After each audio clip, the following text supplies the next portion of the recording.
Well, it's been 2 weeks and so much has already changed. So I'm going to give you a second episode of Reaching Youth during COVID-19.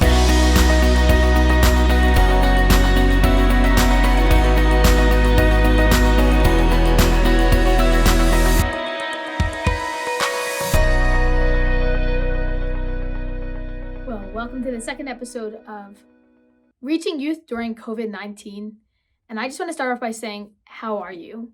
How are you doing? How is your faith life? How are you as a youth minister feeling right now? Because we are so used to, as youth ministers, checking in with our youth, checking in with those that we serve and asking them how they are doing and making sure that they're doing well. But you might remember from my very first episode, and I say this line often, it's, we can't give what we don't have. So is your faith doing well right now? How are you? Is there things that you could be doing or maybe changing in your routine to be able to help you be able to serve your church better? Because I'm going to give you tips today on how to do that. Some things I learned over the last 2 weeks alone. But how are you doing? How is your faith? Take a moment and just think about that. If you need to be praying more, maybe set some special time aside to do that each day, because our routines are definitely very different right now. If you need to take some time just to be alone and be at peace, going for a walk, a bike ride, a run, take some time to do that. What is it that you need? Do you need somebody else to help you be held spiritually accountable? A friend that is into the faith? Touch base with them. Ask them to help you out, because those friends are wonderful in our lives and we all need them. Youth ministers, parents, all of us, we need those friends in our lives. So touch base with them. How are you doing? So first ask yourself that. So over this last 2 weeks, I learned so much in just doing the Zoom meetings and different things that I've been doing online, Project YM Live. And I just want to share with you some of these little tips and things I've learned along the way. So first, with Zoom meetings, they're great. You can have up to 100 people on for 40 minutes for free at one time. I bit the bullet and went ahead and did a subscription because our meetings kept running out of time. So maybe you might want to do that. Just do the monthly by month payments, because we don't know how long this is going to last for, instead of committing to a full year subscription. But you could do that if you plan to utilize Zoom a lot. So do that. Zoom meetings. With the Zoom meetings, I found the little fun things with them. So the first thing I found is that if I put on my iTunes music, I have a Mac or whatever music streaming you're using, in the background, the youth can hear that if it's loud enough. So typically our youth group meetings have music playing when our youth walk in. So I thought, how can I recreate this feeling? I'm going to put some of our good Christian music on, play it so as the youth are walking in or coming into our meeting, they're able to hear it and make it feel like their home, their youth group office, their youth group meeting space. And so I've been doing that with the music on in the background. It's been kind of fun to let them hear it as they are coming into the Zoom meeting. So that's been fun. Another thing is adding an element of interaction and fun, not just touching base with them on how they're doing, how they're feeling, and praying with them and having a meeting, but having a fun interaction aspect. So we've been doing different things. One of them is Scavenger Hunt. So I have a fun list of items that you can find around your house. And I do the Scavenger Hunt at the beginning of the meeting, just as like a little icebreaker. So I give them an item. I tell them they can't run with their screen, whether it's their phone or their computer. They have to run, get the item, and come back. The first person that's back with the item gets a point. And the way we could do this and see who has the most points, like a leadership board, is I use the shared screen tool. It's found at the bottom. And when I use that tool, I go to the whiteboard and I write everybody's name out. And as they get a point, I include it on there. So everybody could see who's on the leaderboard and who's winning at that time. So it makes it even more fun. And then at the end, I throw them for a loop and they can get extra points, because the last item, at least I did this past week, was how many other family members you could get on the screen with you, and 1 point for each one. So it makes it interesting to make that beat the last one, because it could be anybody's game then. So that has been fun to be able to utilize that shared screen aspect as well as the whiteboard aspect and interact with them, be able to see with this fun game of a scavenger hunt. I plan to next week do a show and tell where they have to have a minute to find something from around their house and talk about it, whether it's a trophy they won, a picture they drew as a kid, a family portrait that's really awkward, whatever it is. they can do a show and tell with it. So that's another one coming up. That's a good fun one that you could do as well. So little fun icebreakers. I think they make the meeting kind of lighthearted in the beginning, and then bring it down to asking them each how they're feeling. Because I think that's really important to ask them each how they're feeling. So I just look at my screen. I see the grid view. I change it to the grid view so I could see everybody, and I tell them, okay, this is who I see right now. 1, 2, and 3, Joe, Mary, and John. You're going to each share in that order on how you're feeling. And then I go to the next 3 so that they can start to think about when they're going to be up and be able to be prepared to share. And I just say, what has it been like for this past week for you? Has it been good? What blessings have you seen? How are you feeling? How's school going? Whatever they want to share about, I let them have that time to share. And I think that's really important to let them each have their dedicated time to share and talk. And most of them have been really open in their sharing time.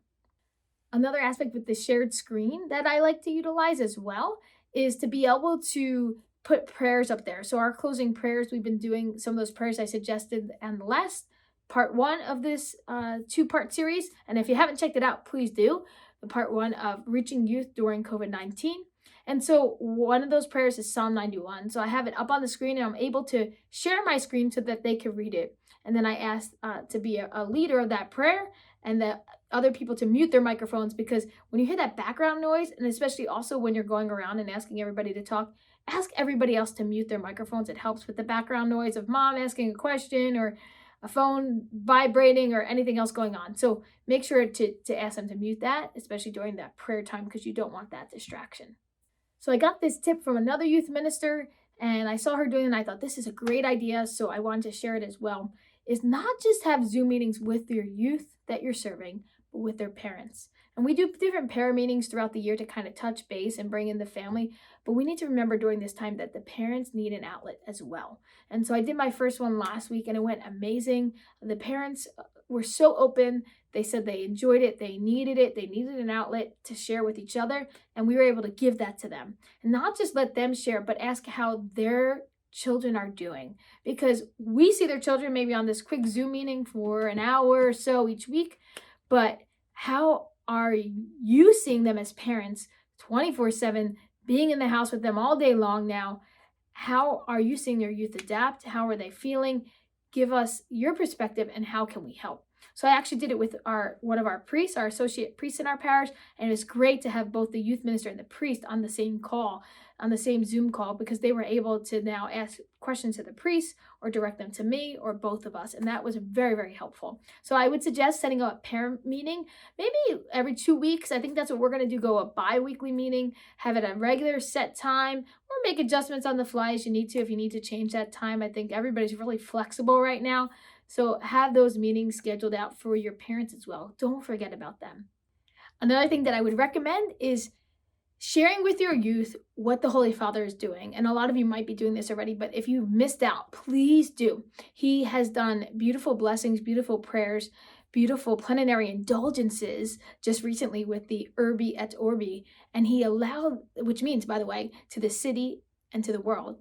And he allowed us to gain a plenary indulgence through that. Don't miss out on these opportunities. It's beautiful. But also for our youth to see how universal, how big our church is, how so many from around the world are praying together for this, how we're all in this together, and our Holy Father is the head of it. And so what I've been doing during it is live streaming 2 different ways. Live streaming, going live on Instagram Live during its moments, because I know that's where my youth are mostly, and praying along, showing my TV screen, but me praying along with it, or just promoting the websites that are also doing the live streaming. So there's a lot of different ways you can share that with your youth, and if you haven't already, please do, because these are amazing opportunities that our Holy Father is putting out there for us. And then another way is to let your youth know what your parish is doing. So if your parish is doing live streamings of the Mass, of Stations of the Cross, of the Holy Rosary, of the Divine Mercy Chaplet, put that all out there so your youth can see what's going on both in your parish and then, of course, with your youth ministry as well. We don't want the youth ministry to just be sectioned off in its own little thing that you're doing on your own. We want the youth to actually see what the parish is also doing, and so they can be able to tap into that as well, especially for Mass, because we can't go to Mass right now. So allow them to at least see the live streams of the Mass. If your parish isn't doing one, maybe a local parish is, or maybe your diocese is. So just tap into those, and I think it's also helpful for your youth to see what the greater parish is doing. Another recommendation I would have is personally reaching out to the seniors and possibly 8th graders, but especially the seniors in high school in your group. This is something that I think is so important. I took some time one day to personally reach out to each and every senior that I knew was in my high school youth group. And you could do this through Remind, through sending a message to them, or whatever app maybe you're using to communicate with them. It is so important to let them know you are thinking about them personally and praying for them. They're going through probably something a little different than every other teenager is. They're missing school, but they're not just missing school. They're missing school in the last year of their high school years. Their senior year, which was supposed to be the biggest moments of their life to this point. Those last things, prom, senior trip, different get-togethers. I know our high school does a senior dance just for them. Those special moments that they've seen every other high school senior class go through, maybe even older siblings go through, and now they're just, it's been taken away from them and they can't do anything about it. It's just how we are living right now, and they're so understanding of it. I've gotten such great, beautiful responses, eye-opening responses, but a small way they are suffering, and they need to know that you are not only suffering with them, but are supporting them through this suffering. So just let them know you're thinking about them. Let them know you're praying for them. Let them know that you are mindful of what they are going through and that they have been on your mind and on your heart. Because I'm sure all of us have thought about it, but have you taken the time to reach out to your high school seniors personally and address them and let them know you're walking alongside of them during this? And if they need to vent, they can vent to you. You're open for that. Or if they need to talk, they can talk to you, especially those seniors. So think about them, pray for them, but reach out to them. And on a more fun note, lighter note, we know our youth are not just on Instagram all the time, but they love their TikToks. They're all over them. And a couple weeks back, we set up one for our youth ministry. I mentioned it in my episode on social media and how to utilize that with youth group. And I since have made one, and they've been fun to make. And so another thing I realized while being on TikTok is that there's some really bad language that goes on in some of these songs, that they are popular dances and the kids love to do them, but the language and the lyrics are not good at all. So counteract that. Do some positive TikToks. Maybe it's just you dancing and them having fun looking at that, because we can be goofy and whatnot. Or what I did was I put together a little montage of some of the video footage I had from different events from our parish, because I've been the one live streaming them, and just they were uplifting. They were our priest giving a blessing. They were our priest genuflecting during the stations. And I just put it together to an uplifting Christian song, and I put it out there to kind of counteract the bad lyrics that are out there in some of the songs they're singing. So don't be afraid to use TikTok. Don't be afraid to take some time to set it up now if you haven't already, because we have the time right now. So maybe jump ahead and do that, and then you have it in place for whenever we start to meet again for your youth to do those more fun things as well with it. And then I just want to end with saying that day to day, it's ever changing. How long we're going to be on lockdown, how long we can't have meetings and gatherings, it just keeps getting pushed back. Our news media is flooding us with a lot of information that changes from day to day. And that's because it is an ever-changing situation, and we have to just be patient in it. And so if you're finding yourself getting frustrated with that, know that you're not alone, but know that we can be changing as well with it. We can be working with the positives of it and working with how we can share that message to our youth to be hopeful. Lent is winding down. We're getting to Holy Week, which is a prayerful time, and then Easter, when this airs. We are hopeful people. We are part of the resurrection of the Lord. We are anticipating that with Easter, and we are excited for Easter, but we're excited for heaven, really. And that's where our hearts should be. Our hearts should be, and our lives should be geared towards making it to heaven. And so this is all part of it, our life, and how we share that with our youth, and how we share with them how we are handling it and being positive about it is going to be a reflection to them. So allow them to see us being positive, hopeful people of the church that are looking towards heaven, and know that if this is always going to change and we don't know where day to day what's happening, just to be flexible with that and know that God is totally in control. And we can use all these things to, again, touch their hearts and touch their souls through what we are able to have right now. So don't let it pass you by. Use what you have, your social medias and all the different points here and tips here that I was able to give you. And anything you have to share, please put them in the comments. I'd be happy to see the different things that you are doing. And if you haven't already followed me on Youth Ministry Insights on Instagram and Facebook and Twitter, please follow along, because I would love to hear, again, through any media that you want to share with me, your information. And like, subscribe, and comment on our Talking Catholic YouTube channel, because we love hearing from you guys. So God bless you, and thanks so much.